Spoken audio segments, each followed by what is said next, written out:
What are these two boxes? Yeah, well, this is the meter socket with a digital meter from the local electrical company. Reco is his name.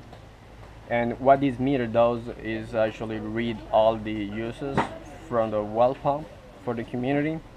And this other little box here is what we call the main disconnect AC breaker to actually turn off everything at the well pump controls and the well pump, submersible pump there.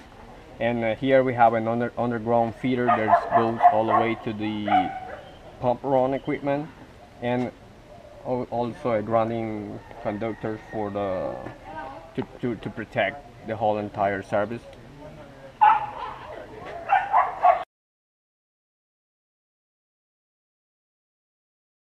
We have the well pump.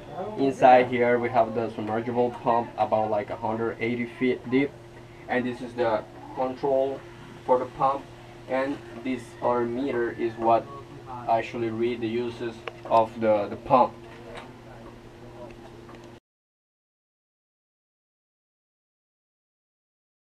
Yeah, here we have the main distribution load center.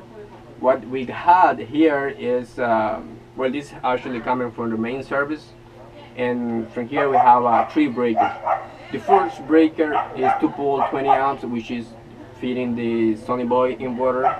The second breaker is 1-pole for to feed some lights and blind circuit, and the third one is a 2-pole 30 amp that is actually feeding the wall pump for the community.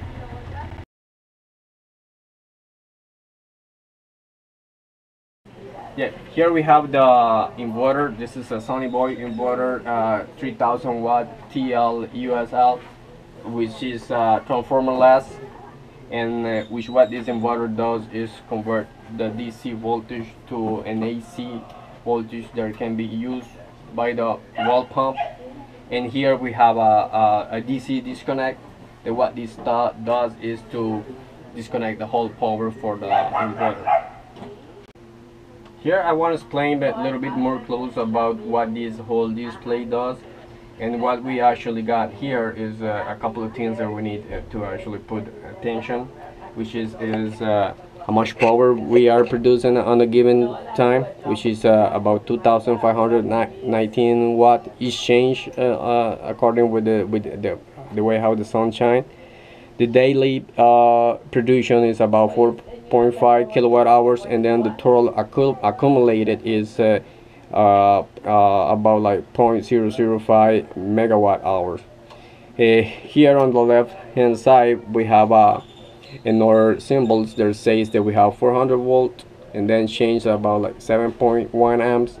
But also let me knock it up again here and say that the inverter is connected to the grid, and the voltage for line 1 and line 2 is 243. And one of the important things is about what this light means, which the green solid lights mean then the inverter is online, which is connected to the grid, and is producing power.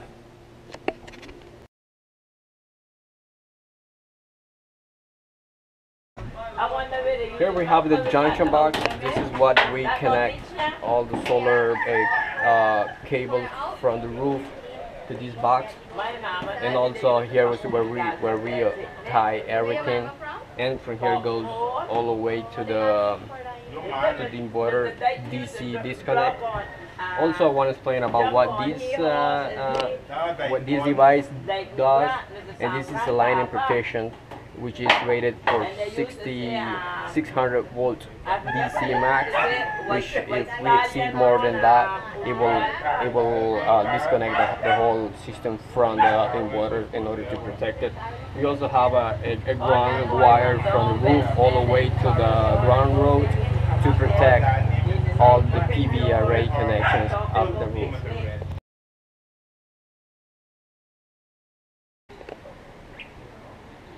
Yeah, what we have here is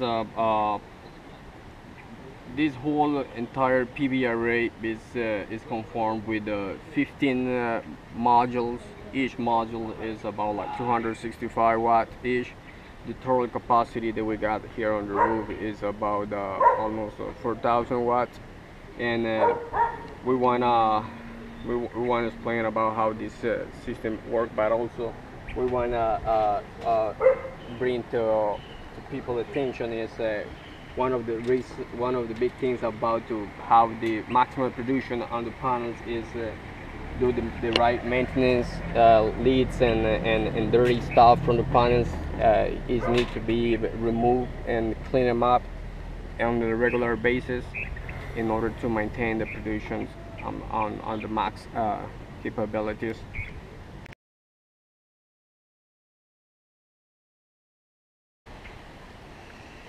Yeah, here we have all the grounding connection attached to the rails for the solar entire PV array. We also have those mid clamps that are actually bound to each module in order to make one grounding grid to the whole system.